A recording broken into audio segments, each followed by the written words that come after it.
How many of you get this question a lot? What is it you say you do here?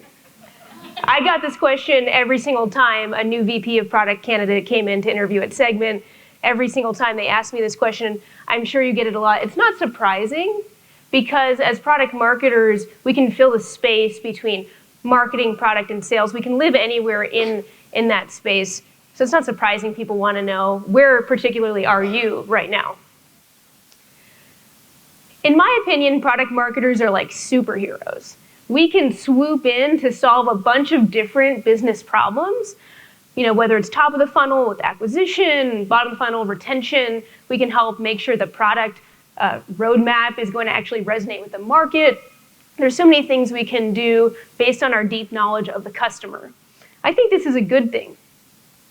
And to be effective as a product marketer at a very fast growing company that's scaling over time, I think the key is not to try to do all those things at once, but to focus on what you're doing and change over time your focus as your company needs change. To focus really on what is the business problem that the whole company has, and to dive in and solve that one, and then adapt when that problem is solved. In short, your job is to find the gap as a product marketer or product marketing leader to figure out what's not getting done that you could go in and add value. That's the thesis of my talk. To introduce myself, after Ray did a little bit, my name's Diana Smith, and I lead the product marketing team at Segment. When I first joined Segment, I went to the marketing team meeting, I looked around, and I was the only one there. I was the first marketer about 5 years ago and have grown the company. To date, we have, now when I walk into our lunchroom, I hardly know anyone. We're close to 500 people now.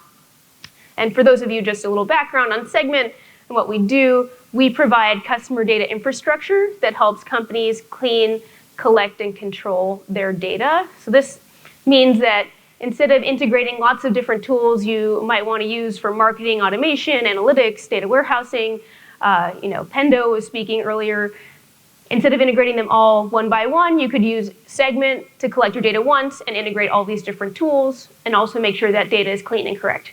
That's just a little bit about us. And over time, from being the first marketer at Segment to now leading a team of close to 9 product marketers, I've learned a lot, and I'm excited to share with you the lessons along that journey. First is finding the gap. How do you find where you're going to focus on? Second is knowing your customers. And third is loving yourself, perhaps our most unintuitive lesson of the day, but I promise it's important, and we'll get there later. Finding the gap. When you think about your strategy as a PMM or a PMM leader, you have to think about what's not getting done. If you're at a high-growing company, there's probably a ton that's not getting done. You're like tripping over low-hanging fruit all over the halls.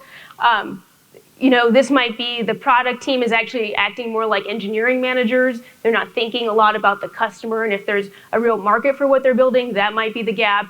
The gap might be that the marketing team has no idea what to write in their campaigns. They don't know what's going to resonate with the market. There's a lot of different gaps that could be there. And then also, you want to layer that on, what's the top need for your organization? What is the biggest challenge? Is it growing top-line revenue and top-line leads? Maybe you have a churn issue. Whatever that core business problem is your entire company's facing, that's what product marketing should be focused on. In an ideal world, you're sitting perfectly in this Venn diagram ×3. Is it still called a Venn diagram? I think so. We're perfectly in between marketing and product and sales. This is just never going to be the case. In a better sense, you want to be deliberate about where in this Venn diagram you're focused. Where are your appendages sticking out? I like to think of it as an amoeba. This is what the internet gave me for amoeba, so I'll let you enjoy that. And you want to be deliberate about where it is you're focusing here. For some examples, top of the funnel, if that's the biggest issue, user acquisition, you want to be really focused on your messaging and positioning. When someone hits your site, how are they going to know why they should buy your product? You might want to be focused on validation, who are customers who can have that social proof for your product.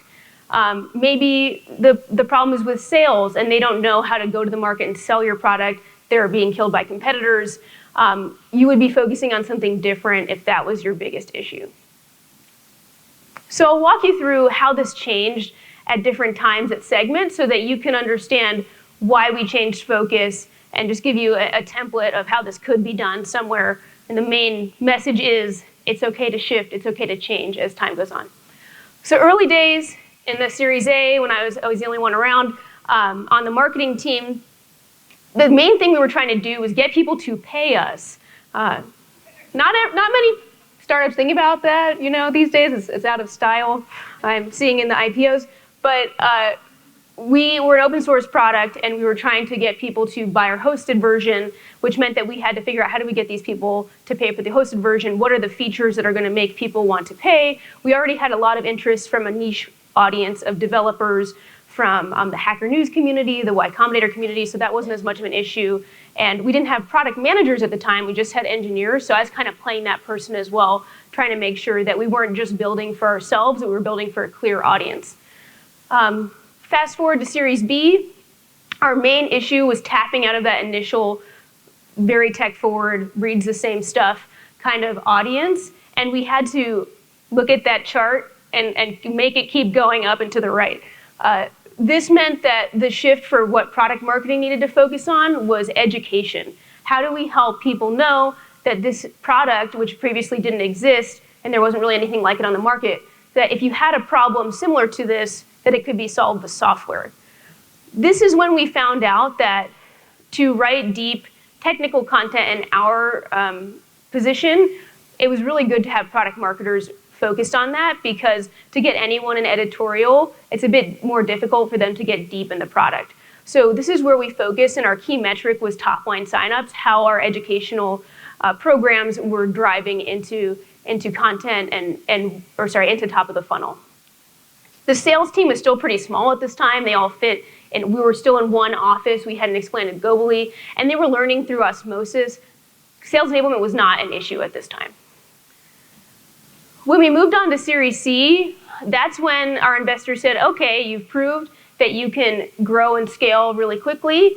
Now show us that you can become a multi-product organization, that you can generate higher deal sizes for each deal, and by selling new products into your base.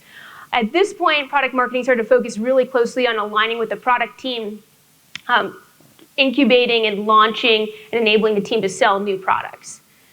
Fast forward to today, the biggest issue we have is enabling the sales team to be really effective in terms of we're hitting our top of funnel lead numbers, but we're having trouble making sure that we're turning those into revenue at the same rate that we want, because we've hired so many people, and we need to go back to the basics of figuring out how do we simplify the message across all of our products? How do we make sure it's very clear what the message should be to the self-service segment versus the enterprise segment? And that's where we're focused a lot today.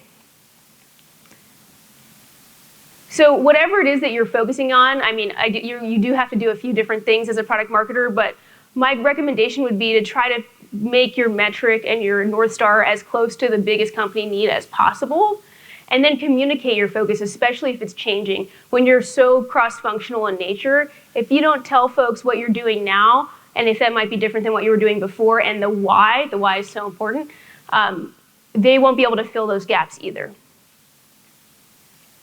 The second lesson is knowing your customer.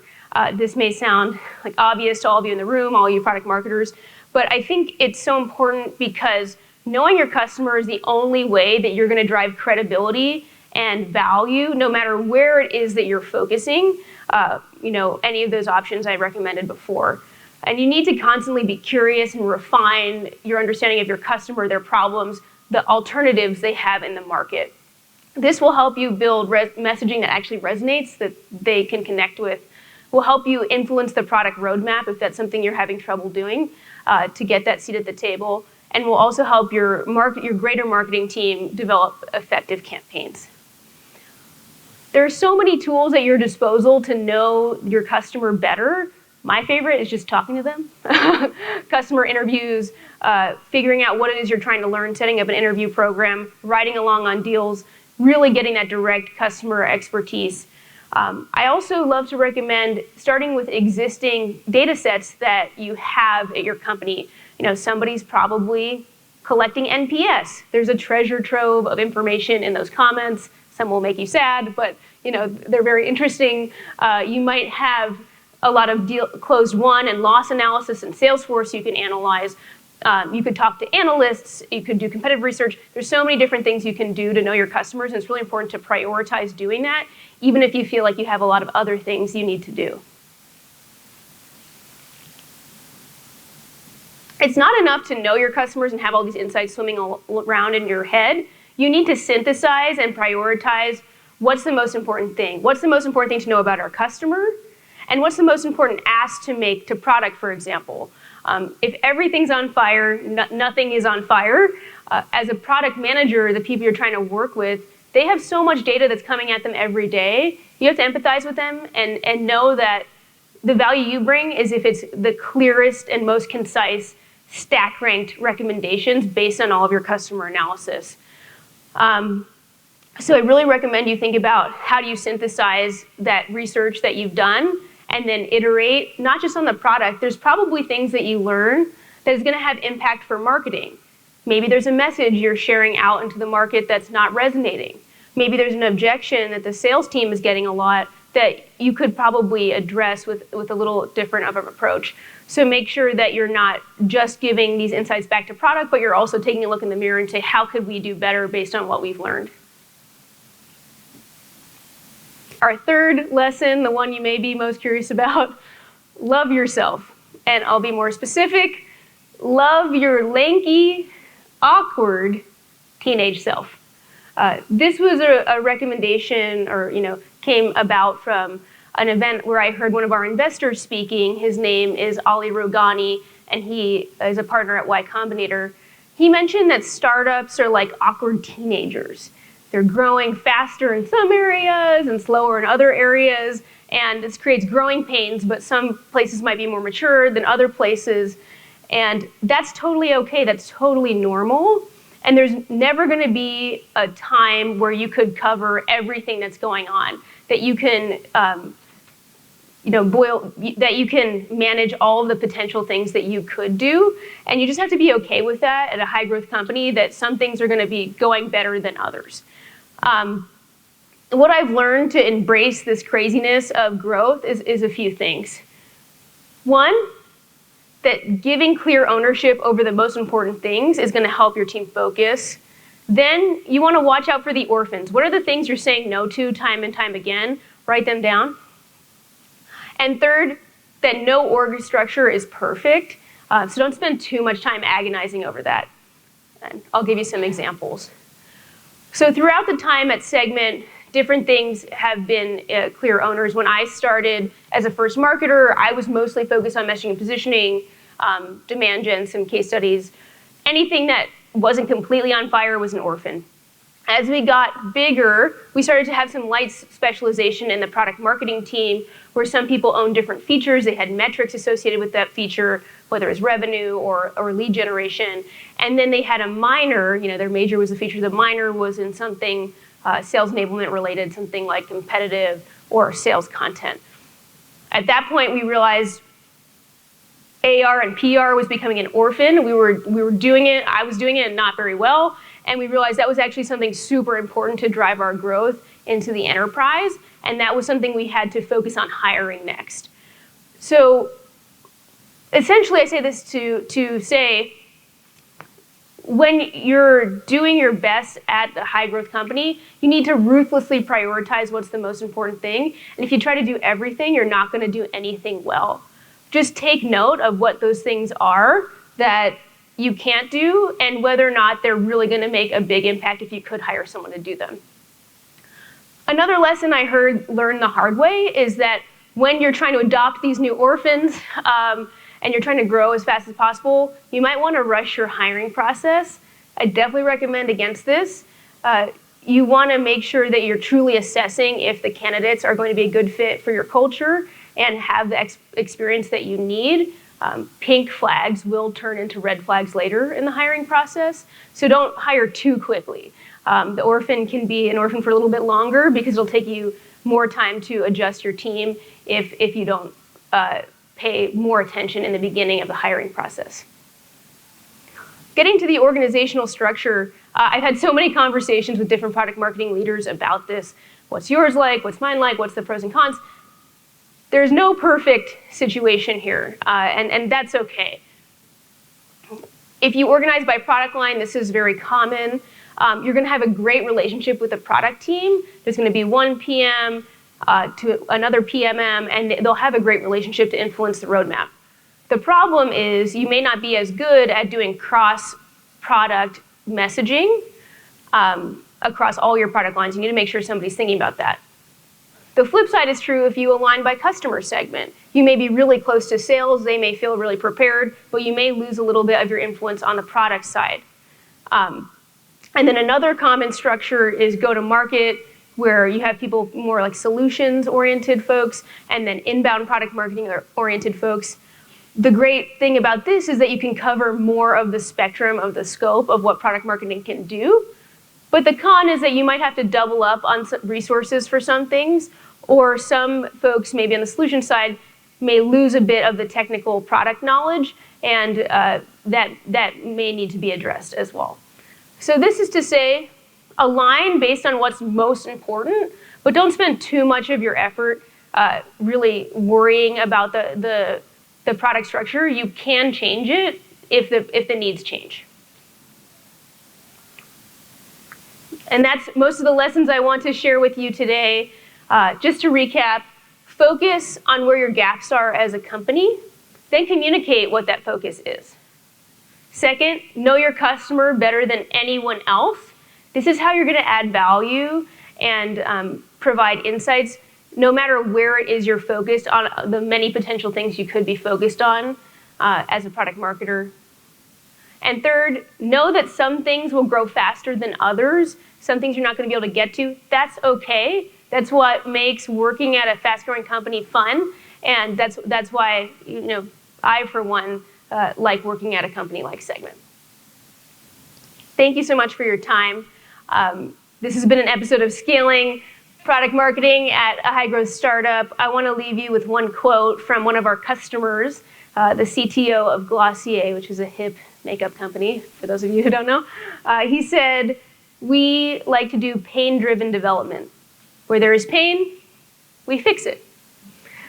I'll leave you with that. And one last thing, because I can't help it, I'm a marketer. We have our big user conference next week. If you are really interested in thinking about how data can help you improve your customer experience, or you have product managers or analysts that want to learn about this, feel free to come to our event next week, right here in San Francisco, all about data. Thank you.